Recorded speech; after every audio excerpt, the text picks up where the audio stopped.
We have the big, beautiful deal. It's moving along, and I think we're going to have it taken care of. Well, I think we've done everything, or it's in the process of being done. For instance, the border is in great shape. I would say that was my number one thing. We were losing billions and billions of dollars a day with trade. And now I have that down to a very low level, and soon we're going to be making a lot of money. We're going to be reducing people's taxes. As Pope, I'd like to be Pope. That would be my number one choice. There we go. How's it going? President Trump wheeling and dealing on his way to Michigan for a huge rally to mark 100 days in office, which means only 1,361 days to go. For you, Jessica. And the Trump dozer isn't letting up, plowing ahead with border wins, cutting government waste, and driving inflation down.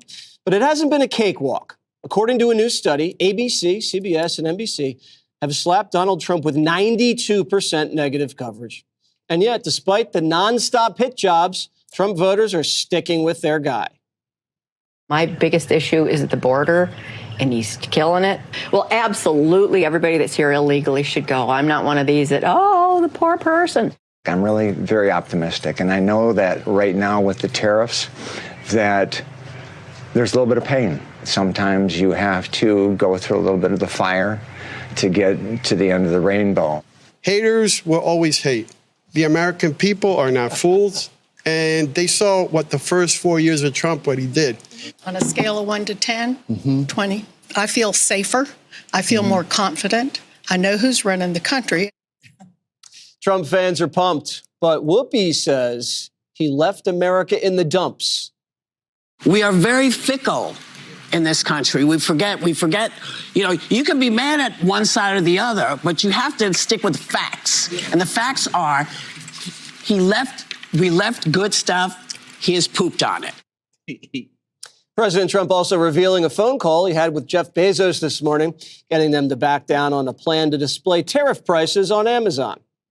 Great. Jeff Bezos was very nice. He was terrific. He solved the problem very quickly. And he did the right thing, and he's a good guy. Hey, everybody. Welcome back to the channel. Nolan Alders here. You know, I've said it before, but I'm going to say it again louder this time. Trump is back, and the establishment is panicking. We just passed the 100-day mark of Trump's second term, and what he's accomplished in that short time has left the media and the leftist elite absolutely scrambling. We're talking border wins, tariff standoffs, major momentum. And guess what? The American people, they feel it, and they're standing with him. Now, guys, we're going to roll a quick segment from The Five on Fox News where they break it all down. What you're about to hear are real reactions, real wins, and real panic from the people who tried to stop this man before. Take a look. And hey, before we roll it, guys, do me a big favor. Hit that thumbs up like button if you're glad to see President Trump getting things done again and exposing the phonies in D.C. All right, let's get into it. Is Whoopi's analysis accurate? No, Whoopi's analysis is not accurate, and neither is the mainstream media. I mean, the fact that you've got 92% negative coverage, and I don't recall what the negative coverage was when the president was, when Donald Trump was running for his second term, but I'm sure it was at least that negative. And the American people didn't buy it, and he won. He won by the popular vote, and now Americans are savvy enough to know that they're not going to buy what the press is selling them, because they've seen what it's like when they don't even know who the president is. So I think that the American people, as we heard from those few people, they trust the vision of the president. They are willing to have some short-term pain for long-term gain. But the big issue was the border, and the president has a 55% approval rating on the border, and he is also moving the criminals out. And, 7 out of 10 Americans say the Democrats are out of touch. So while President Trump is doing all that he's done, which is like 140 executive orders, I mean, Joe Biden wasn't even out of bed at the end of 100 days. And so what we're seeing now is a president who's very focused. And this whole thing about the tariff increase in Amazon, I thought that was very interesting, because when you look at the tariff issue and, you want to buy something and then there's a tariff added to it, I, as a purchaser, don't want to buy that. I want to say to myself, because I've already done this with clothing, I say to myself, I'd rather buy what's made in America now. If you're going to put a tariff on it and then you're going to charge me whatever tax you charge me from Europe, I don't want it. So I think that's almost a good thing. And finally, when the media pounces, it doesn't have the sting that it used to have, because people aren't buying it. And finally, I think that when you hear about the good stuff that he's done, and I know Rick Renell was just on about a half hour ago talking about all the Americans that have been returned, that have been held as hostages, it's something that gets no press. But he's done some huge things for us. Do they make Manolo Blahniks in America? No. I don't think so. Okay. No. So you're going to be paying out the nose. Jessica Tarlov.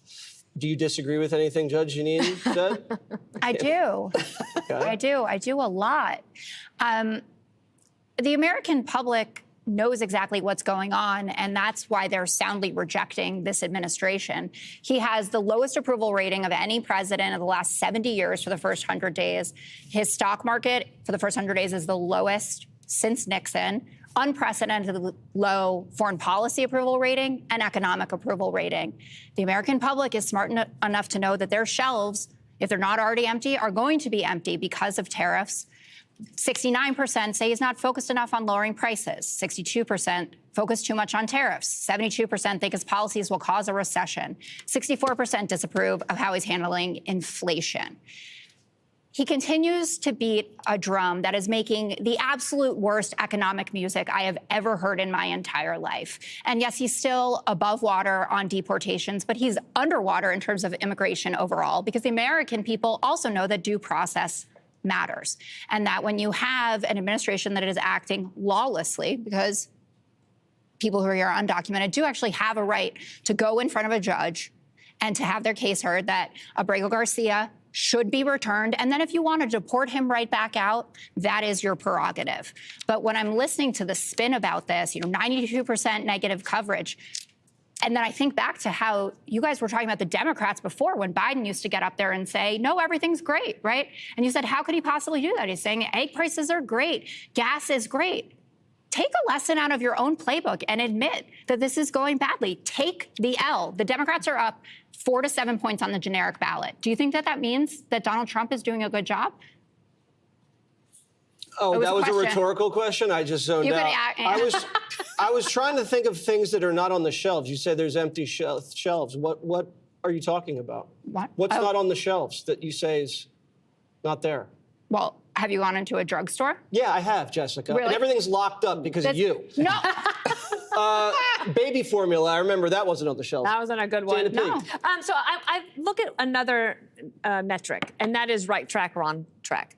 And so I go, the polls are the polls, and they are what they are. And I think the economy is one of the reasons bringing it down. But if you think of right track, wrong track, and where do Americans think the country is compared to a year ago under Biden, President Trump definitely still doing better there. So that is, I would say that is probably one of his best accomplishments of the past 100 days, is showing the stark contrast between what he wants to do and where he wants to take the country compared to the last 4 years, and nothing more stark than that on immigration, indeed. The next 100 days is what is really key. So one thing that might help him is that he unleashed the energy world, but that takes some time to get going. And within the next 100 days, you might be able to see that. Some gas prices have started to come down, inflation has started to come down, grocery prices started to come down, but the energy piece of that is super important. Then what he was just talking about when he was in Michigan is that the tax bill is what's coming next. And that's where they're going to have to focus, because people want clarity on the taxes. The Democrats right now, I actually think that there will be several Democrats that vote for this with the president. And I'm looking at, like, for example, Senator Fetterman. Right. And you might find a few other congressional Democrats who are willing to go that way, because if you do not pass this tax cut bill, you will have an increase in taxes on the middle class. And nothing pulls worse, if you care about polling, nothing pulls worse than raising taxes on the middle class right now. So I think he will get that done. And maybe he will be able to call it the big, beautiful bill and sign it. Besson says he wants it by July 4th. That's super ambitious, but maybe they'll get it done. Greg, I have to say your first 100 days have been great. They've been amazing, haven't they? They really have. I fulfilled all my promises. You have. That's why I'm wearing white. Before Labor Day. Exactly. I'm wearing white because I'm a good guy. And I'm going to do the Democrats a solid today, because what they're doing is understandable. 100 days of a president does things, 100 days of the opposition complains about it. That's the process. But I think you can learn, forget all of the issues, you could learn from how Trump does things as a Democrat. Democrats have a huge problem right now. It's an orientation problem. So when you watch Trump, what do you see about him that's different than Democrats? He's always looking outward and he's looking up.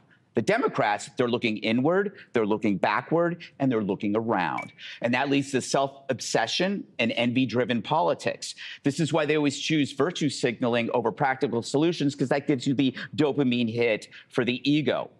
But when you look at Trump and you look at everything he's doing, he's not a politician, he's an adventurer. He wakes up every morning and he wonders, what beast am I going to slay? Mm-hmm.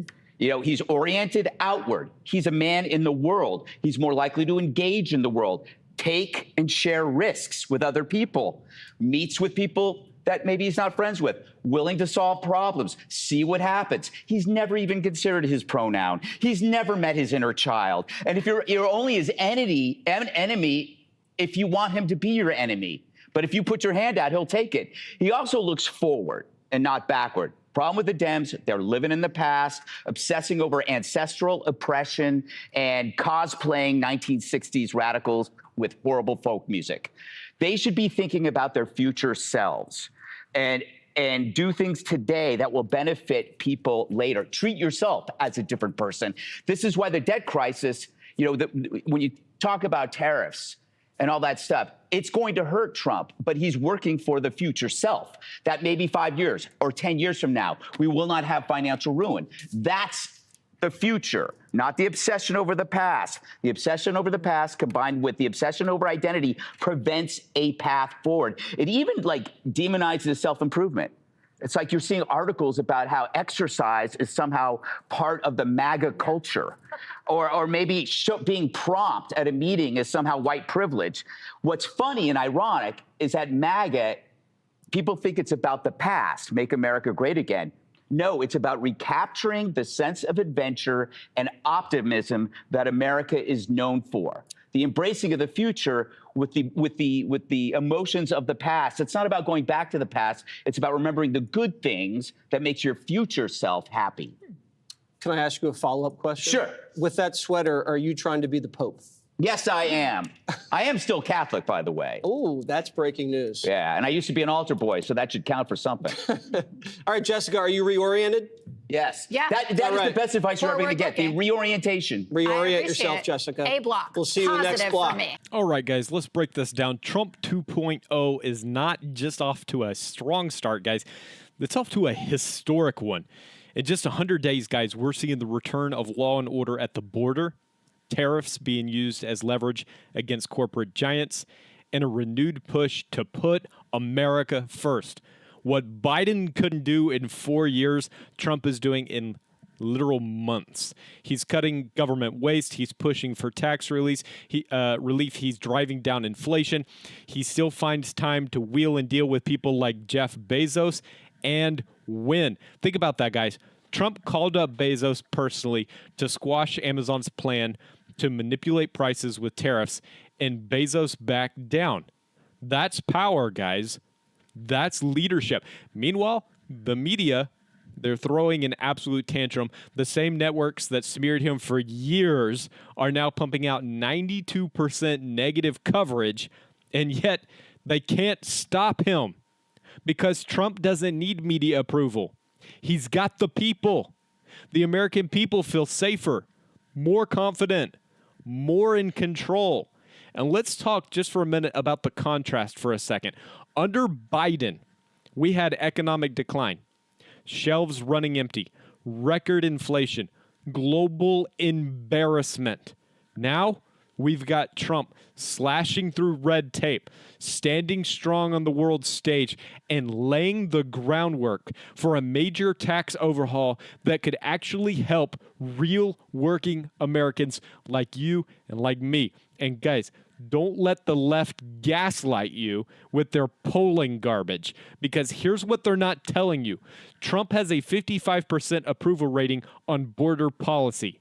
That's huge. And 7 out of 10 Americans believe that Democrats are out of touch. 7 out of 10, guys. That's not just a talking point. That is the pulse of the nation. Trump isn't playing politics. He's making moves. He's thinking about the future while the left is stuck in identity politics and cultural delusion. They want to lecture you about pronouns. Trump wants to fix your country. That's the difference. The energy markets are shifting. Manufacturing is being reshored. And there's talk of a new tax bill that could be passed by July 4th. You tell me, is that not leadership? They hate him. You know why they hate him? Let me tell you why they hate Donald Trump. They hate him because he gets results. They fear him because he exposes their failures.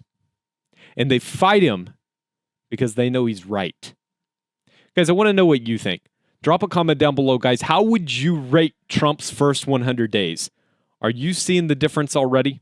Subscribe to the channel if you haven't yet, guys. We're going to keep covering this unapologetically from a conservative viewpoint because truth matters more now than ever. If you want to help keep this channel going strong, guys, consider becoming a member to support what we do here, guys. I couldn't do it without you. Thanks for watching. God bless, and I'll see you in the next one.